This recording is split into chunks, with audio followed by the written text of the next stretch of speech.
সেই আমাদের টাঙ্কু ভাই এই সেই আমাদের আশিক ভাই, দেখেন গুড়ের শরবত, বিশ্বের বিখ্যাত শরবত বানায় সেই আমাদের আশিক ভাই। দেখেন দামি দামি শুকনা দানা দিয়েছে, গুড় দিয়েছে, ড্রাগন ফলের রস, কি ফল দেখেন ড্রাগন ফলের রস সেই শরবত তৈরি করছে কাজীপুর গোলাম বাজারে আশিক ভাইয়ের দোকানে। দেখেন সেই সাথে গুড়, খালি গুড়, গুড় ইস্পি, দেখেন টেস্টি লবণ, সেই স্বাদের শরবত তৈরি হয়েছে।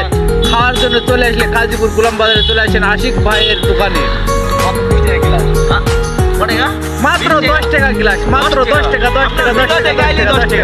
মাত্র 10 টাকা গ্লাস। তার সাথে পাইছেন ড্রাগন ফলের রস, গুড়ের রস, আপেলের রস, আবার টেস্টি ফই, আবার পাইছেন আপনি ইউসপি এর সাথে। চলে আসবে। আর তো ফিল্টার করা পানি তো ভুলাই যাবে না, পানির কোনো শেষ নাই।